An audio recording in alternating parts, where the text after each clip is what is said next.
Stephen Bell had built an empire on innovation and ruthless determination. But on a somber afternoon at Riverside Cemetery, the powerful billionaire stood paralyzed watching a 9-year-old black girl weep at his dead son's grave, sobbing words that shattered his understanding of everything. And when she fled, leaving behind only a wilted rose and a note signed Francis, thanking Jason for giving her life, Stephen felt the foundation of his carefully ordered world begin to crumble. Because his son had been gone for 3 years in what authorities ruled a tragic accident, and there should have been no bond between a brilliant young doctor and this heartbroken child. Yet, as Stephen traced those trembling letters written in a child's uncertain hand, he understood that some truths refused to remain hidden. And this little girl carried the key to a revelation that would either destroy everything he'd spent a lifetime creating or restore everything he'd already lost. If you believe the truth should never be buried, hit subscribe. Silence won't protect the guilty. Comment justice for Francis if you won't ignore the hidden stories. If you can't stand lies and cover-ups, comment the truth matters. Stephen Bell had built an empire on innovation and ruthless determination. At 57, he commanded Bell Industries, a multinational tech conglomerate worth billions, with an iron fist wrapped in expensive Italian leather. Boardrooms fell silent when he entered. Competitors trembled at the mention of his name. His signature alone could alter markets, create fortunes, or obliterate careers. But on a somber afternoon at Riverside Cemetery, the powerful billionaire stood paralyzed. Rain from earlier that morning had left the grass damp and the air thick with the scent of wet earth and decay. Stephen's polished Oxford shoes, worth more than most people's monthly rent, collected mud along the pristine edges as he walked the achingly familiar path toward his son's grave. This was a pilgrimage he made every year without fail, though each visit carved deeper wounds into his soul. Jason Bell had been dead for 3 years now. 3 years since that senseless car accident had stolen him at just 29 years old, a brilliant doctor with his whole future ahead of him.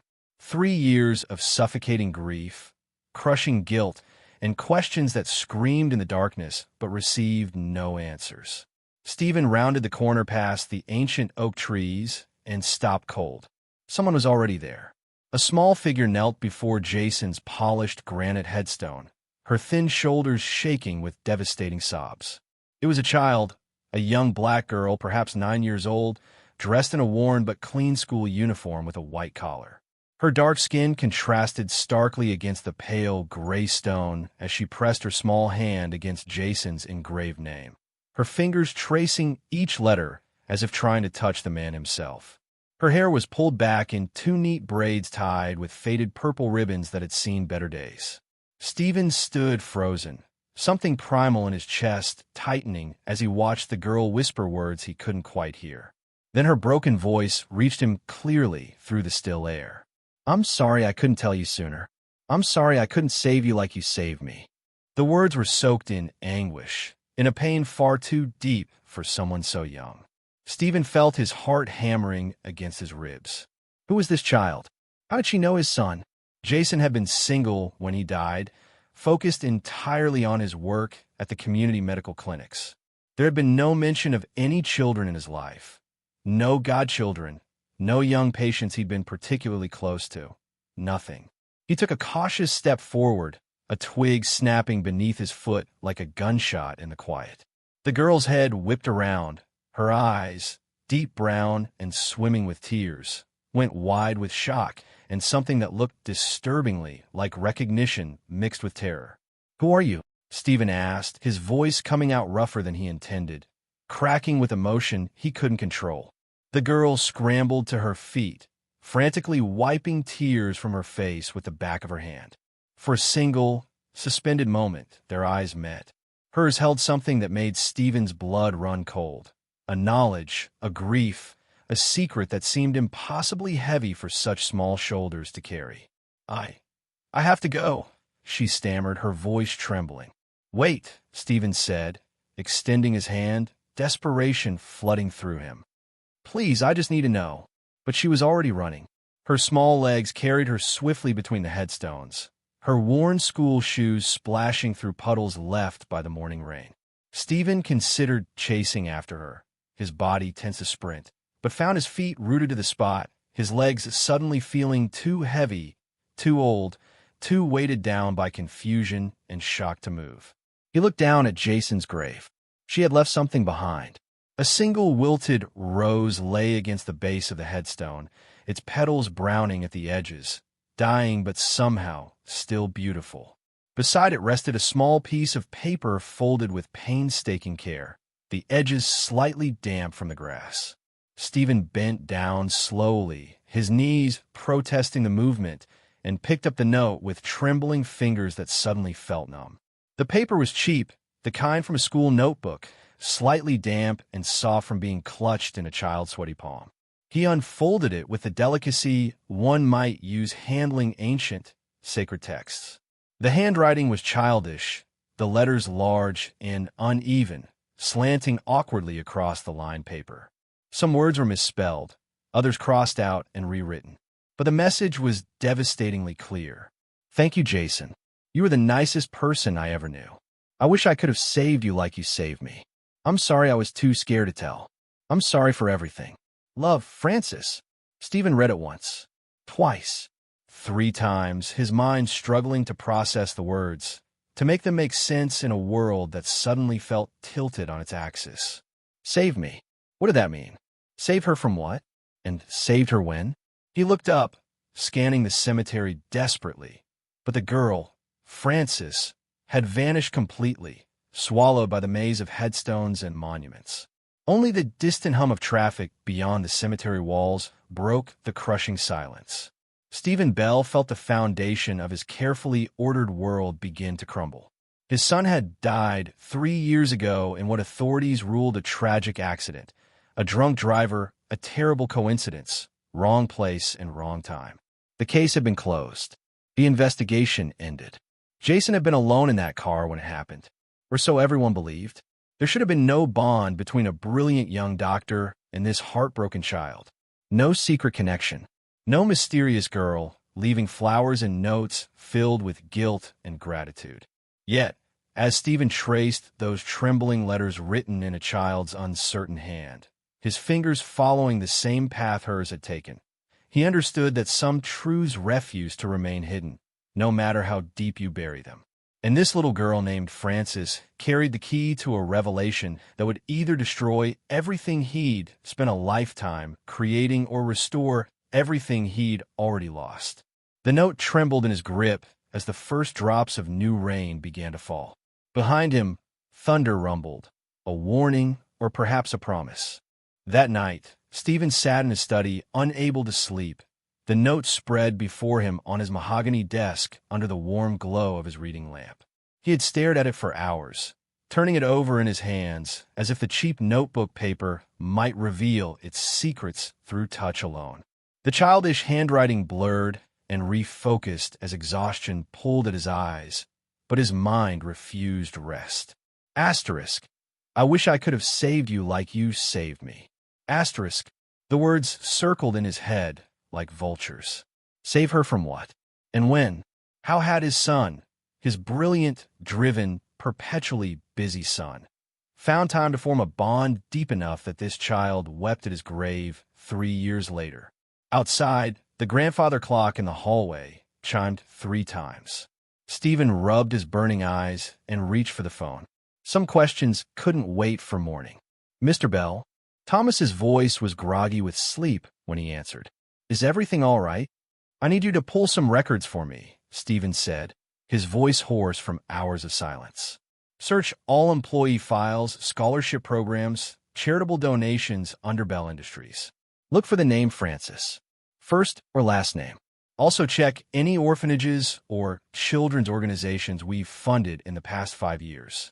There was a pause, and Stephen could hear sheets rustling as his assistant sat up. Sir, it's 3 a.m. I can have something for you by now, Thomas. The sharpness in Stephen's own voice surprised him. This is urgent. I'll pay you triple overtime. I don't care what it costs. Of course, sir. Give me an hour. Stephen paced his study, the note clutched in his hand, watching the sky gradually lighten from black to deep blue to gray. Every minute stretched like hours. He'd built a career on patience, on calculated decisions made with careful deliberation. But this clawing need to understand, was something else entirely. His phone buzzed at 4:17 a.m. Thomas's message was brief. "Sir, found something. Frances Joseph, age 9. Daughter of Margaret Joseph, your head housekeeper for the past 12 years. Sending photo now." Stephen's coffee cup froze halfway to his lips. Margaret, his housekeeper, the quiet woman who'd managed his household with such unobtrusive efficiency that he barely noticed her presence. He knew she was reliable, thorough, and preferred her Thursdays off. Beyond that, nothing. He'd never asked about her family, her life outside these walls, her struggles or dreams. He hadn't even known she had a daughter. The photo loaded on his screen, a shot from a staff holiday party 2 years ago. There was Frances, younger then, maybe 7, standing beside Margaret near the elaborate dessert table in Bell Manor's ballroom. Both wore their Sunday best, looking somewhat out of place among the lavish decorations and expensive champagne. Margaret's hand rested protectively on her daughter's shoulder. Frances held a small plate with a single cupcake, her eyes wide as she took in the opulence around her. Stephen zoomed in on the child's face. The same girl from the cemetery, unmistakable. She'd been here, in his home, probably dozens of times over the years, and he'd never once noticed her. What kind of man had he become? So consumed by balance sheets and board meetings that a child could visit his home regularly and remain invisible to him? The shame settled in his chest like a stone, heavy and cold. Stephen forwarded the photo to his phone and stood, his knee joints protesting after hours in the leather chair. He needed to move, to think, to piece together how his deceased son had formed such a profound connection with his housekeeper's daughter. He was heading toward the kitchen for more coffee when he heard voices drifting from the hallway near the staff quarters. Margaret's voice, low and urgent, barely above a whisper. "Frances, I told you not to go there anymore." There was strain in Margaret's tone, something close to fear. "If Mr. Bell finds out." Stephen froze, his hand on the kitchen door. "But I miss him, Mama." Frances's voice broke with emotion, and Stephen heard her crying. "I miss Jason so much." "It hurts, Mama. It hurts all the time." "I know, baby. I know you do." Margaret's voice cracked, and Stephen realized she was crying too. "But we have to be careful. He can never find out the truth. Do you understand me? Mr. Bell can never know what really happened. Never. The truth. What truth?" Stephen's mind raced through dark possibilities, each more troubling than the last. Had there been an affair between Jason and Margaret? The thought made him sick, but he forced himself to consider it. Frances was 9. The timeline would make her too old to be Jason's daughter, but perhaps there had been something else. Some relationship that Jason had hidden from him. Or was it something else entirely? Something about how Jason died? Margaret's next words chilled him to the bone. "They're watching us, Frances." "I know they are. That's why we have to be quiet. That's why you can't keep going to that cemetery. If they realize you remember, if they know what you saw." Her voice dropped so low Stephen had a strain to hear. "I can't lose you too, baby. I can't." They? Who was watching them? And what had Frances seen? Stephen's hand trembled as he gripped the doorframe. Every instinct screamed at him to burst into that hallway and demand answers. But something held him back. The fear in Margaret's voice, the way she'd said, "I can't lose you too," as if the threat was real and immediate. He heard footsteps retreating, then the soft click of a door closing. The hallway fell silent. Stephen stood in the darkness of his kitchen, his heart pounding, the photograph of young Frances still glowing on his phone screen. The little girl with the cupcake, looking so innocent and small in her Sunday dress. What had she seen? What truth was Margaret so desperate to hide? And why did it sound like their lives depended on their silence? Stephen made a decision. He couldn't confront Margaret directly. Not yet. She was too frightened, too guarded. If he pushed too hard, she'd shut down completely, or worse, disappear with Frances before he could find answers. No, he needed to be strategic, patient. He needed to understand what he was dealing with before he made his move. But one thing had become crystal clear in the darkness of that hallway. Jason's death was no accident. And somehow, 9-year-old Frances Joseph held the key to proving it. Stephen caught Margaret in the study the next morning, her hands full of fresh linens she was bringing to change the guest room sheets. When she saw his face, the exhaustion, the determination, the color drained from hers. "Mr. Bell, I didn't know you were. Who is Frances to my son?" The words came out sharper than he intended. 3 sleepless nights, sharpening his voice to a blade's edge. Margaret's hands trembled, and one of the pillowcases slipped to the floor. She bent to retrieve it slowly, buying herself precious seconds to compose an answer. When she straightened, tears glistened in her eyes. She met Jason at a hospital charity event.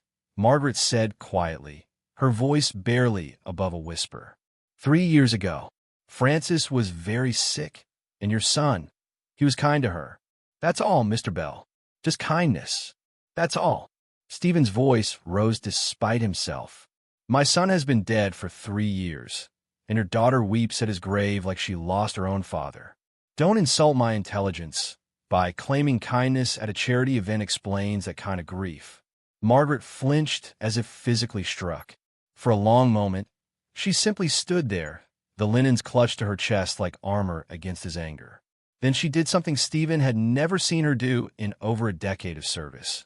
She walked out of the room without being dismissed. He let her go. Pushing harder now would only drive her further into silence. He needed another way. That afternoon, Stephen found himself in Jason's old bedroom, a space he kept locked and essentially untouched since the funeral. Dust motes danced in the sunlight, streaming through the windows as he opened Jason's laptop, his hands shaking as he entered the password. His own birthday, something that now felt like an accusation of how little he'd truly known his son. The desktop loaded, files organized with Jason's characteristic precision. Medical journals, research papers, photos from medical school, and a folder labeled simply clinic work. Stephen clicked it open. Inside were spreadsheets. Dozens of them. Names, ages, medical conditions, treatment costs, assistance provided. Jason had been documenting his charity work meticulously, tracking every patient he'd helped, every dollar he'd spent from his own salary. Stephen scrolled through the list, his chest tightening with each entry.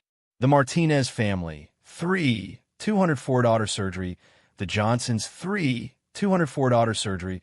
The Johnsons, $1,500 for asthma medications. The Chins, $4,000 for prenatal care. On and on, hundreds of entries spanning years.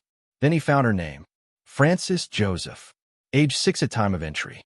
Diagnosis, severe asthma complicated by pneumonia. Treatment cost, $8,000 for hospitalization and medication. Status, paid in full by J. Bell. There was a note attached, typed in Jason's direct, no-nonsense style. Sweet kid. Bright. Loves to draw. Reminds me of the world we should be building instead of the one we have. Mom works hard. 3 jobs to keep a roof over their heads. Deserves a break. Deserves better than what this city gives people like her. Stephen stared at the words until they blurred. People like her. His son had seen what Stephen had been willfully blind to. That Margaret, who'd cleaned his home and organized his life for over a decade, was struggling. That her daughter had nearly died because she couldn't afford basic medical care in the wealthiest country on earth. And Jason had simply paid for it, quietly, without fanfare or expectation of recognition or gratitude, without even telling his own father. The shame that washed over Stephen was almost physical in its intensity. The drive to the Riverside Community Health Center took 40 minutes through neighborhoods Stephen rarely saw from inside his Mercedes. Crumbling apartment buildings, boarded-up storefronts, children playing in streets where broken glass glittered like cruel diamonds. This was the world Jason had chosen to work in, had chosen over the corner office at Bell Industries that Stephen had practically begged him to accept. The clinic itself occupied a converted warehouse, its exterior walls covered in colorful murals that tried and failed to disguise the building's age and decay. Inside, the waiting room was packed with people who looked exhausted by life itself. Mothers with sick children, elderly people clutching prescription bottles, workers with injuries they couldn't afford to have properly treated. This was where his son had spent his days. A nurse at the reception desk looked up when Stephen introduced himself. Her nameplate read Chun, and her expression transformed when she heard his name. "You're Dr. Bell's father?" Her entire demeanor shifted, softening with something that looked like pity mixed with reverence. "Oh, I'm so sorry for your loss. He was special, Mr. Bell. The best doctor I ever worked with, and I've been doing this for 30 years. Can you tell me about Francis, Joseph?" Stephen asked, his voice rough. Nurse Chin's weathered face broke into a warm smile. "Oh, Francis." She adored him, absolutely worshipped him. He saved her life, paid for everything when her mama couldn't afford treatment. But it didn't stop there with Dr. Bell. It never did. She gestured for Stephen to follow her to a small break room, where she pulled a photograph from a bulletin board crowded with thank you cards and children's drawings. "He brought her here on weekends sometimes. We have a tiny playground out back. Nothing fancy, just some old equipment the community donated. But he'd play with her for hours, talk to her about staying in school, dreaming big, believing she could be anything. He saw something special in Frances. Said she was brilliant, that she could be an artist or a doctor or whatever she wanted if someone just gave her a chance." The photograph showed Jason and Frances at that playground, both covered in paint. Jason had bright blue handprints on his white coat. Frances had yellow streaks in her hair. They were laughing at something off camera, their joy captured in perfect, unguarded detail. The date stamp in the corner read, "Just 2 months before the accident." Jason's smile was genuine, unrestrained in a way Stephen hadn't seen in years. Frances looked at him with pure adoration, like he'd personally hung the moon and stars just for her. "Can I keep this?" Stephen's voice cracked, barely held together. "Of course, Mr. Bell. I think Dr. Bell would have wanted you to have it." Stephen left the clinic as the sun began to set, the photograph clutched in his hand like a sacred relic. He sat in his car for a long time in that broken neighborhood, staring at his son's face, at the joy radiating from both Jason and Frances. How many others were there? How many lives had Jason touched, changed, saved while Stephen had been consumed with quarterly earnings and stock prices and market dominance? How many Francis Josephs existed in the world, mourning his son in silence because Stephen had been too blind, too self-absorbed, too focused on building an empire to see the man his son had actually become? The shame hit him like a physical blow, stealing his breath, crushing his chest. Jason had been a hero, and Stephen had never even noticed. Stephen returned to the mansion as darkness fell, the photograph of Jason and Frances still clutched in his hand. The house felt different now, oppressive, filled with secrets he'd been too blind to see for far too long. He parked in the circular driveway and noticed Margaret's light still burning in the staff quarters above the garage. He should talk to her again. Press harder for real answers instead of carefully constructed half-truths. But exhaustion weighed on him like a physical burden, and shame sat heavier still in his chest. Tomorrow. He'd confront her tomorrow armed with what he'd learned at the clinic. Stephen walked toward the front entrance, his footsteps echoing on the stone pathway. That's when he noticed it, a plain manila envelope tucked into the brass mailbox beside the door. No postage, no return address, just his name written in block letters across the front, the ink slightly smeared as if the writer had been rushed or nervous. His blood went cold.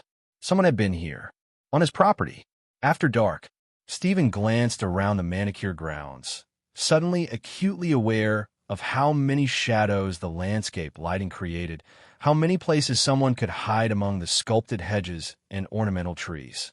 The security camera should have caught something, but he disabled most of them months ago after the funeral, tired of reviewing endless footage of deer and raccoons triggering false alarms, tired of being reminded that the property designed for a family now housed only ghosts and a man consumed by grief. He pulled the envelope free with trembling hands and carried it inside, locking the heavy door behind him with more force than necessary. The deadbolt's click echoed in the cavernous foyer. In his study, under the harsh light of his desk lamp, Stephen tore open the envelope. Inside was a single photograph, slightly grainy as if taken from a distance with a telephoto lens. It showed Jason and Margaret standing together outside the Riverside Clinic, engaged in what looked like an intense, secretive conversation. Jason's hand rested on Margaret's shoulder in a gesture that seemed protective, almost conspiratorial.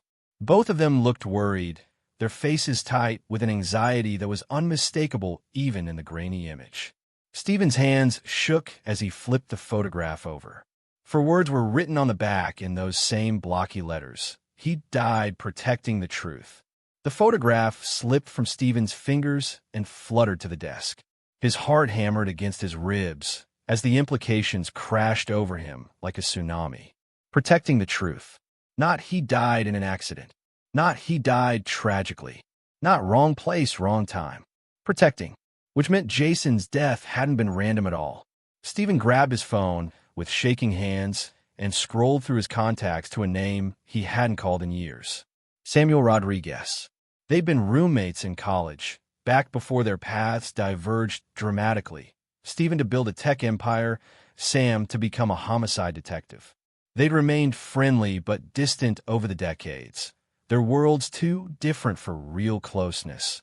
Their occasional lunches growing further and further apart until they stopped altogether. The phone rang 4 times before a gravel voice answered. Stephen Bell. This is either very good news or very bad news. And given that it's nearly midnight, I'm betting heavily on bad. Sam, I need your help. Stephen's voice came out rougher than he intended, cracking with barely controlled emotion. It's about my son. About Jason. There was a pause, the sound of movement, a door closing. When Sam spoke again, his voice had shifted to his professional tone. Stephen, Jason's case was closed 3 years ago. Drunk driver, hit and run, suspect identified. I'm sorry for your loss, but I don't understand. I don't think it was an accident. The silence on the other end stretched, so long Stephen thought the call had dropped. Then Sam's voice came back, stripped of all casualness. What makes you say that? Stephen told him everything. The cemetery encounter with Frances. The note thanking Jason for saving her. Margaret's fearful warnings about they're watching us. The photograph that had just appeared in his mailbox like a threat or a warning or both. The cryptic message about protecting the truth. Jesus, Stephen. Sam exhaled slowly. Okay, listen to me carefully. Don't touch that photograph again. Fingerprints. Put in a plastic bag if you have one. I'll pull Jason's accident file first thing tomorrow and review it personally. But Stephen, if you're right about this, if someone deliberately killed your son, you need to be extremely careful. Whoever sent that photo is either trying to help you or trying to scare you into backing off, and right now, I don't know which possibility is worse. Stephen barely slept that night. Every sound in the old mansion, the settling of ancient floorboards, the whisper of wind against century-old windows, the distant creak of pipes, made him jolt awake, heart racing, hand reaching for his phone. By the time weak dawn light filtered through his study curtains, he'd consumed an entire pot of coffee and worn a visible path in the antique Persian carpet with his relentless pacing. Sam called at 7:03 a.m. Stephen grabbed the phone before the first ring finished. I reviewed the accident file, Sam said without preamble, his voice tight with the controlled anger of a detective who'd found something wrong. You're right to be suspicious. The official story is that a drunk driver, Thomas Garrett, local alcoholic with 2 prior DUIs, lost control and struck Jason's vehicle at high speed, then fled the scene. The car was found abandoned in a warehouse district 2 days later, wiped clean. But, Stephen pressed, hearing the heavy hesitation in his old friend's voice. But Garrett's blood alcohol level that night was barely over the legal limit, 0.09. Not nearly enough to explain the aggressive, purposeful driving that multiple witnesses described. One witness said it looked like the vehicle was chasing Jason's car, deliberately ramming it. And here's what really bothers me, Stephen. The car was reported stolen exactly 2 hours before the accident occurred. Very convenient timing. Almost too convenient. Stephen felt his stomach drop into free fall. What kind of car was it? 2015 black Suburban. Registered to a fleet company called Crossroads Transportation Services. The name meant nothing to Stephen, but he grabbed a pen and wrote it down with shaking hands. Can you trace it? Find out who actually owns it. Already did. Sam's voice went even harder. Crossroads is a subcontractor. They provide transportation and logistics services for. He paused, and Stephen could hear papers rustling. For Bell Industries. Specifically, they service your Riverside manufacturing facility. The pen slipped from Stephen's fingers, clattering on the desk. The room tilted sickeningly. Stephen? You still there? The Riverside facility, Stephen repeated, his voice hollow, distant, like it belonged to someone else. Sam, I need you to look into something else. Check my email archives from 3 years ago, around 6 months before Jason died. Search for anything from Jason about Riverside, about environmental concerns, about... He stopped, because he suddenly remembered with crystalline, horrifying clarity. There had been an email. He'd been in Tokyo closing the Nakamoto deal, drowning in negotiations and jet lag and 18-hour days. Jason had sent something marked urgent about the Riverside plant, something about patients and pollution and contamination. Stephen had been annoyed. Jason was always sending these passionate, idealistic pleas about corporate responsibility and environmental stewardship and social justice. Always trying to make Stephen see the human cost of business decisions. He'd forwarded it to Victor Drake, his COO, with a terse instruction. Handle this. Make it go away. Drake had called him back within an hour, voice smooth and reassuring. Nothing to worry about. Jason overreacting again, seeing patterns and problems where none existed. Young doctors fresh out of medical school often developed savior complexes. It would pass. Stephen had believed him, had wanted to believe him, because acknowledging the problem would have meant costly investigations, potential facility shutdowns, regulatory nightmares, stockholder panic, lost revenue in the millions. God forgive him, he'd chosen profit over his own son's concerns. I'll call you back, Stephen said abruptly, ending the call before Sam could respond. He pulled up his archived emails with hands that wouldn't stop shaking, typing Jason's name into the search bar. The email appeared, sent exactly 6 months and 2 weeks before the accident. The subject line read, Dad, we need to talk about Riverside, urgent. Stephen opened it, and Jason's words filled the screen. Dad, I've been treating patients from the neighborhoods surrounding our Riverside facility for the past 8 months. The patterns are undeniable and terrifying. Respiratory issues in adults at 3 times the normal rate. Skin conditions presenting as chemical burns. Developmental delays in children that match textbook cases of heavy metal poisoning. I've documented 47 cases, and those are just the ones who made it to our clinic. I'm asking, begging, you to authorize an independent environmental audit of the Riverside plant. Something is contaminating the water or soil or air, and it's destroying lives. These are real people, Dad. Families. Children who can't breathe, who can't learn, who are being poisoned by something we're responsible for. I know you'll think I'm overreacting. I know this will be expensive and complicated, but I have a moral and legal responsibility to these patients. If you won't help me investigate this properly, I'll have to find another way to protect them. I really hope it doesn't come to that. Please call me. We need to talk about this face to face. Jason. Stephen read the email 3 times, each word a knife twisting deeper into his chest. He remembered now. He'd forwarded it to Drake with a single line. Victor, handle this. I don't have time for Jason's crusades right now. Drake had made it disappear, had assured him it was nothing, had probably been covering up poisoning and death even then. And Stephen had let him. The study door opened without warning. Margaret stood there, her face streaked with tears, her hands twisting a dish towel into knots. You need to know the truth, she said, her voice breaking. Before someone else gets hurt. Before they come for Francis. Stephen stood frozen as Margaret collapsed into the chair across from his desk. Jason came to me 6 weeks before he died. She began, the words tumbling out like she'd been holding them back for years. He was terrified, Mr. Bell. Really terrified. He'd found documents, illegal dumping records, falsified safety reports, payments to inspectors.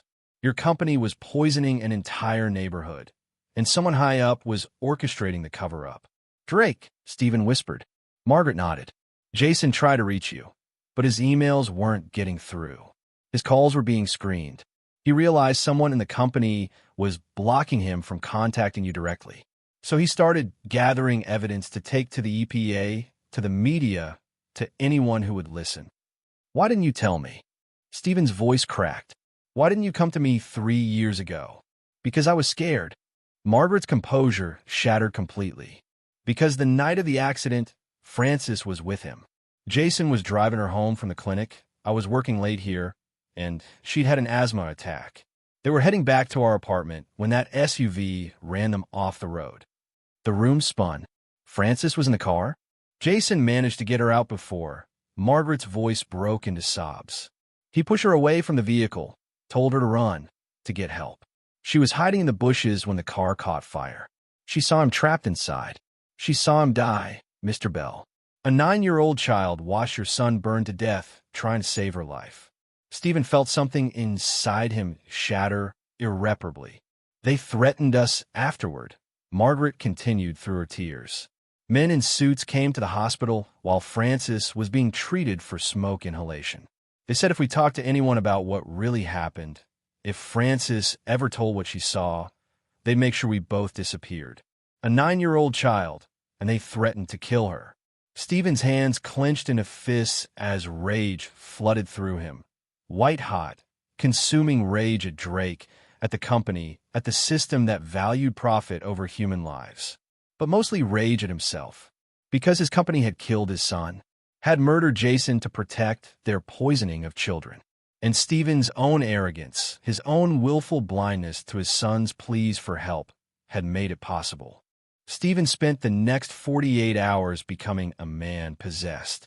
He hired Diana Martinez, a private investigator with a reputation for corporate fraud cases, and gave her unlimited access to Bell Industries' financial records. What she found made his blood run cold. Mr. Bell, whoever orchestrated this cover-up, was sophisticated, Diana said, spreading documents across his dining room table that had become their war room. Look at this. Shell companies layered 3 deep. Crossroads Transportation is owned by Meridian Holdings, which is owned by Summit Ventures, which traces back to an offshore account that receives quarterly payments from Bell Industries. Stephen studied the paper trail, his business acumen recognizing the pattern immediately. Drake, you've been funneling money through these companies for years. Not just funneling. Look at these dates. Diana pointed to a spreadsheet highlighted in yellow. Sealed settlements with 12 different families over the past 5 years. All from the Riverside neighborhood. All for health issues consistent with chemical exposure. Each family received between $50,000 and $200,000 in exchange for signing NDAs and agreeing not to pursue further legal action. The settlements totaled over $1.3 million. Paid quietly, buried in quarterly reports under legal contingencies. Stephen had signed off on every single one without questioning what they were for. There's more, Diana continued, pulling out another file. Environmental inspection reports that don't match. The official EPA filings show clean results, but I found internal memos discussing remediation strategies and containment protocols. Someone was doctoring the reports before submission. Stephen's phone buzzed. Detective Rodriguez. Stephen, I traced the Suburban's movements the night of the accident. It was caught on traffic cameras following Jason's car for over 20 minutes before the crash. This wasn't random. This was a hit. Can you identify the driver? Video's too grainy for facial recognition, but we're working on it. Stephen, be careful. If Drake realizes you're investigating. The call cut off abruptly. Stephen tried calling back. The line went dead. Then his home phone started ringing, but when he answered, only silence greeted him. A warning. Stephen rushed to the staff quarters, taking the stairs 2 at a time. Margaret's apartment door stood open, and his heart sank. Inside, drawers hung open, closets emptied. On the small kitchen table lay a hastily scrawled note. I'm sorry. I have to keep her safe. They'd run. Diana appeared behind him. Mr. Bell, if they've fled. Find them, Stephen commanded. Use whatever resources you need. Margaret doesn't have much money. Can't have gone far. It took Diana 6 hours to trace Margaret's movements. Bus tickets purchased to Coastal Pines, a small seaside town 90 miles north. Stephen was in his car within minutes, Diana following in her own vehicle. The town was the kind of faded beach community that had seen better days, peeling paint on Victorian houses, a boardwalk with more closed shops than open ones. Stephen found Margaret and Francis at a budget motel near the pier, their relief at seeing him instead of Drake's men palpable. "There's something Jason wanted you to have," Margaret said quietly, handing him a key. "Storage Unit 247 at Coastal Storage on Lighthouse Road. He rented it under a false name 6 months before he died. He said if anything happened to him, you needed to see what was inside." The storage facility was a 20-minute drive. Stephen's hands shook as he unlocked Unit 247. Inside, boxes were stacked with military precision, each labeled in Jason's methodical handwriting. Medical records with names redacted for privacy.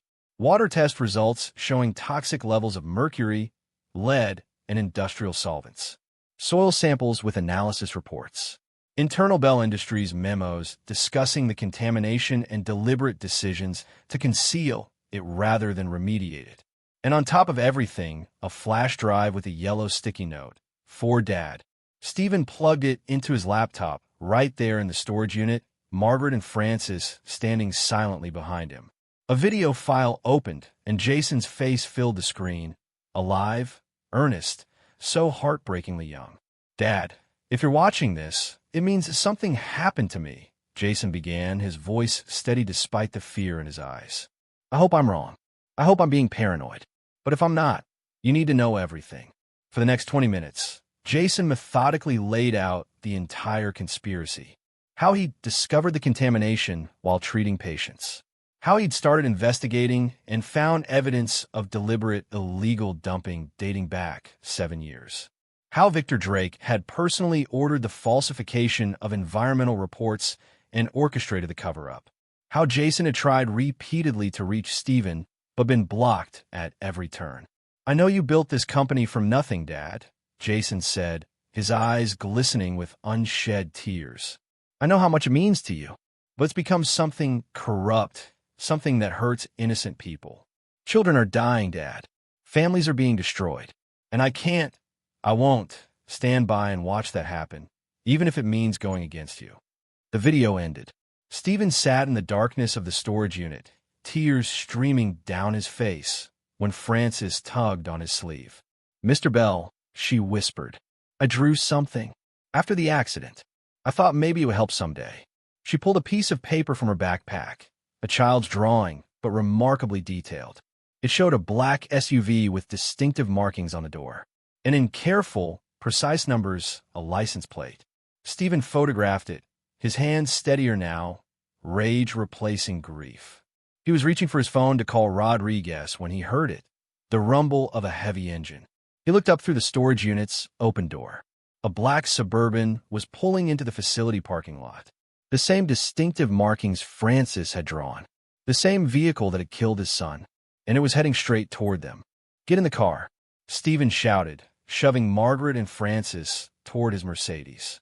But the Suburban was already blocking the only exit, its engine rumbling like a predator's growl. 2 men stepped out, both wearing dark suits that did nothing to conceal the weapons bulging beneath their jackets. The taller one, square-jawed with dead eyes, smiled without warmth. "Mr. Bell, we'll need that flash drive," he said, his voice conversational, almost polite, "and all the other evidence you've collected. Hand it over, and we can all walk away from this." Stephen stepped in front of Margaret and Francis, his heart hammering. "You killed my son." "That wasn't personal," the man replied with a shrug. "Just business. Your son was a problem that needed solving. Now hand over the drive, or we'll solve this problem the same way." Rage flooded through Stephen, white-hot and consuming. This man had just admitted to murdering Jason with the same casual indifference someone might discuss a spreadsheet adjustment. "Run!"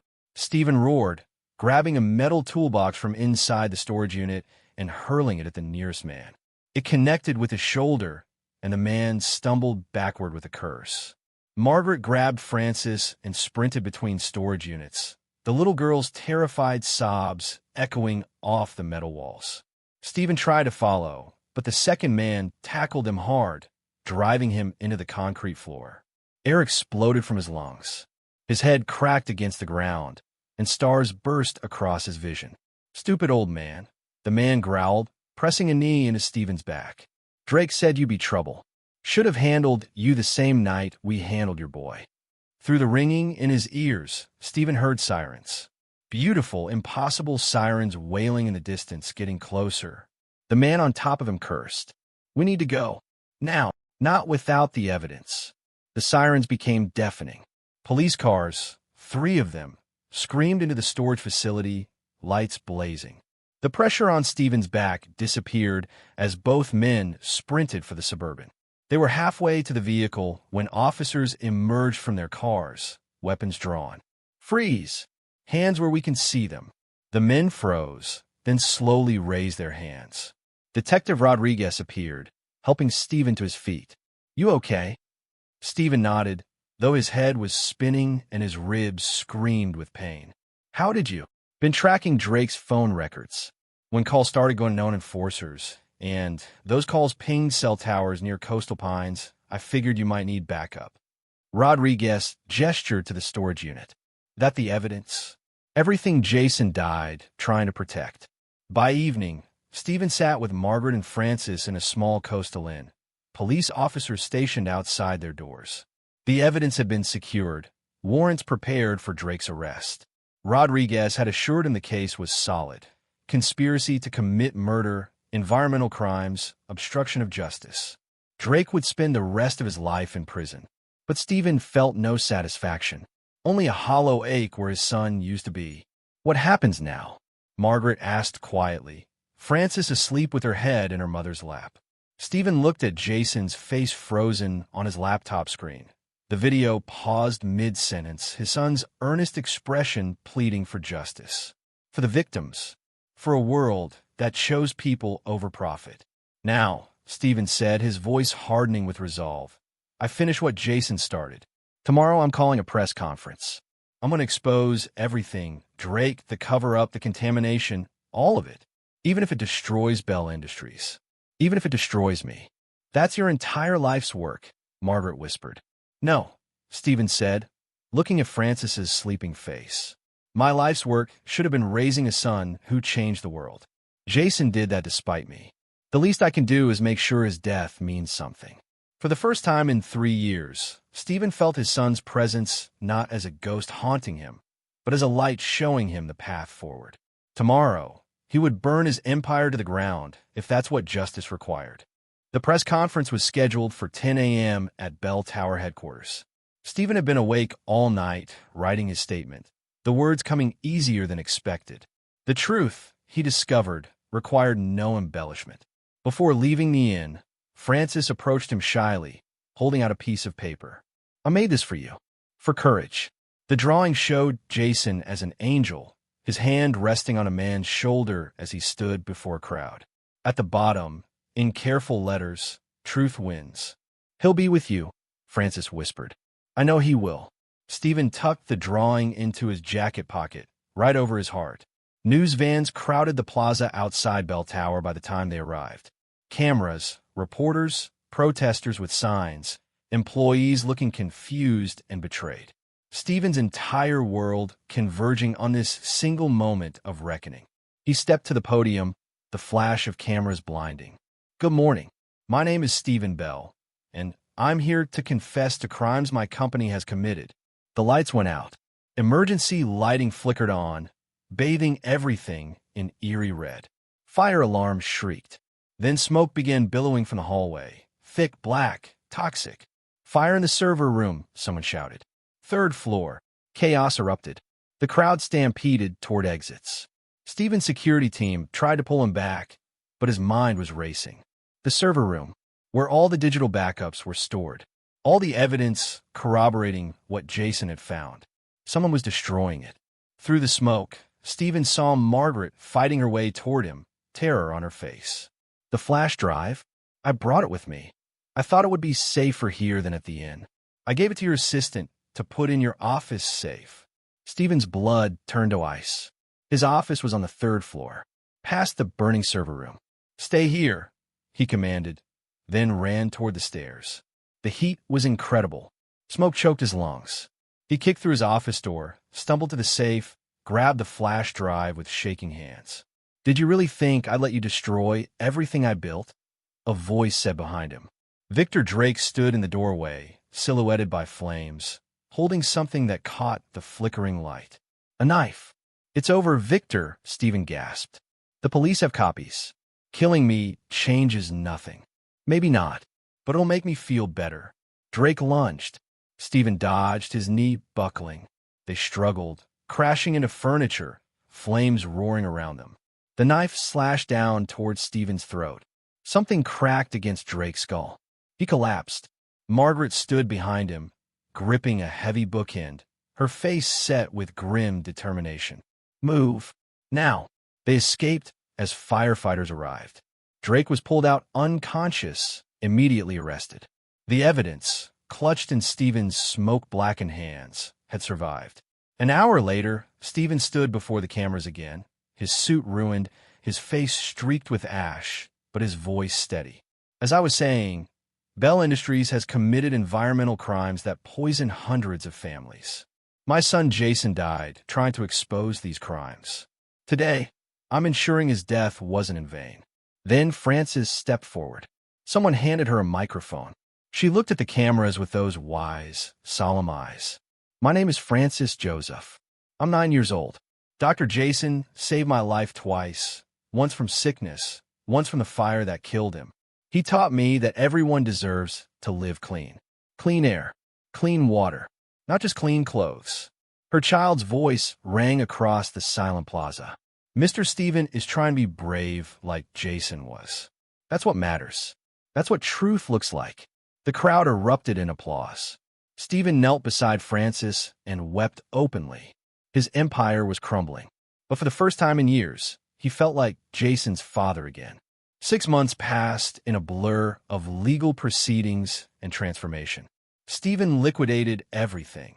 The yacht he'd never used, the vacation homes in Aspen and the Hamptons, his collection of vintage cars.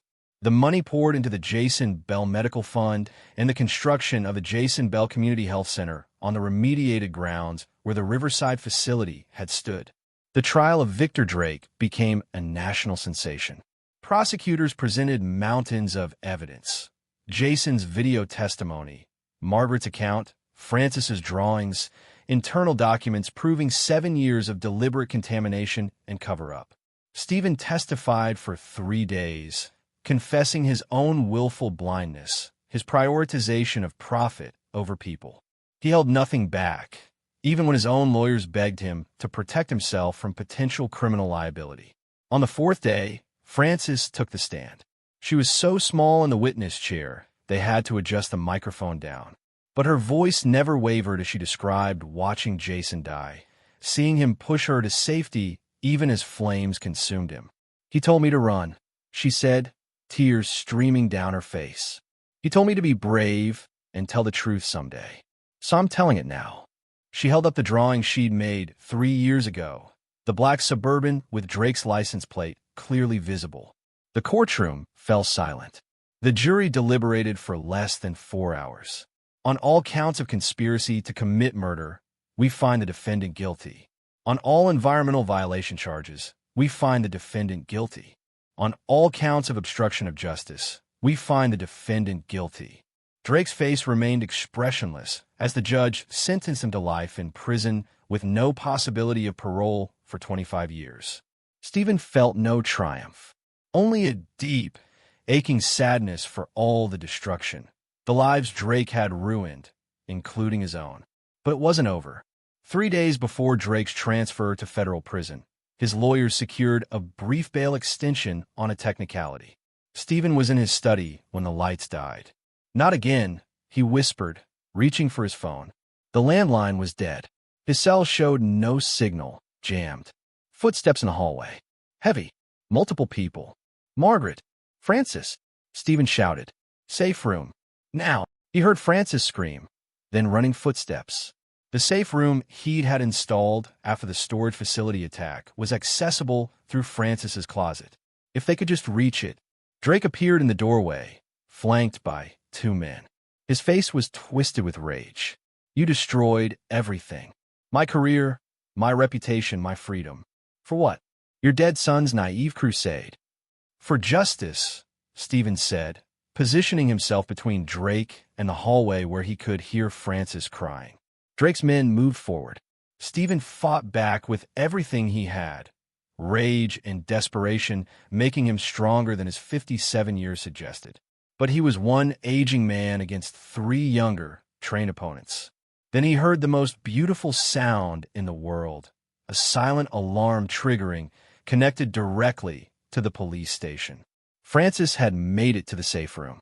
"Police are coming," Stephen gasped, blood streaming from his split lip. "It's over, Drake. Then you're coming with me." Drake pulled a gun. "No, he's not." Francis stood in the hallway, small and terrified, but resolute. "You took everything from yourself, Mr. Drake. Jason tried to help people, and you killed him for it. Mr. Stephen is trying to help people now. You can't kill everyone who tries to do the right thing." Drake stared at her, the gun trembling in his hand. For a moment, something flickered across his face, recognition of how far he'd fallen, how completely he'd destroyed himself. Sirens wailed outside. Police stormed through the door.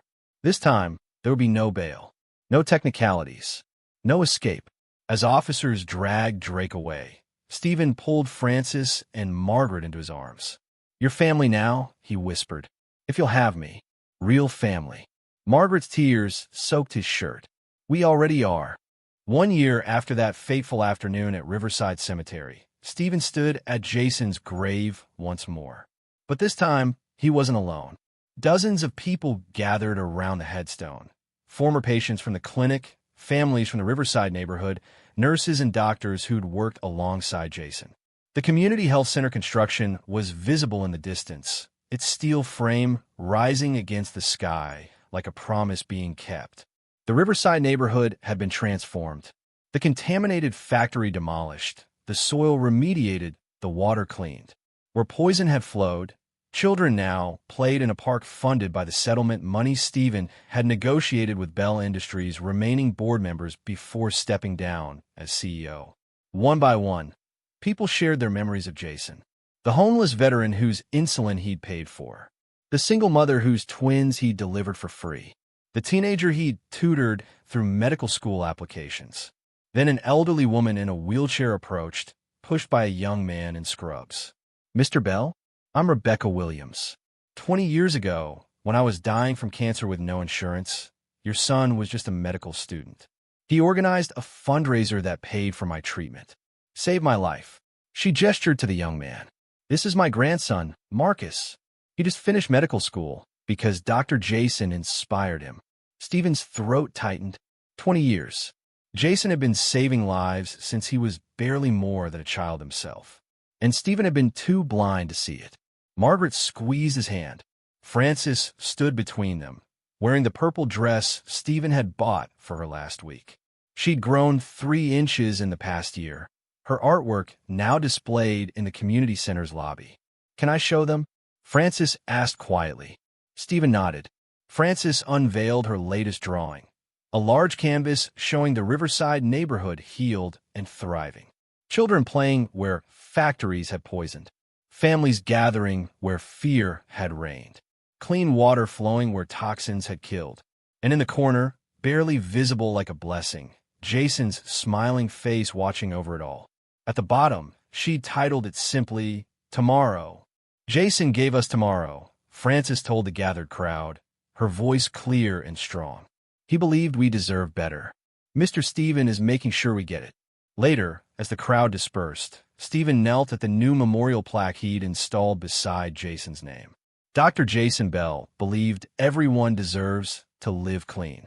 He died protecting that truth. His legacy lives on in every life we choose to save, every wrong we choose to right, every moment we choose love over fear.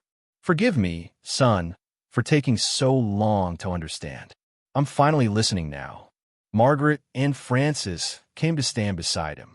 His family now, officially, adoption papers signed last month. Their last name changed to Bell by choice, not obligation. "You think he's proud?" Stephen asked, his voice breaking. Francis took his hand. I know he is, because you became the person he always knew you could be. Stephen looked at the sky, brilliant blue, unmarred by the smoke that had once poured from riverside smokestacks. Somewhere in the rustling leaves and warm sunlight, somewhere in the laughter of children playing in clean parks, somewhere in the hope of communities being rebuilt and families being healed, Jason's spirit smiled. And finally, after 3 years of suffocating grief and crushing guilt, Stephen Bell's spirit smiled too. He'd lost his empire, but gained everything that truly mattered. Jason's legacy would live forever. What would you do if you discovered the company you built was destroying innocent lives? Would you have the courage to burn it all down for the truth? Drop a comment below and let me know your thoughts. If this story moved you, hit that like button and subscribe for more powerful stories about redemption, justice, and the truths we're too afraid to face. Because sometimes the cost of doing the right thing is everything. And sometimes that's exactly what makes it worth doing. See you in the next story.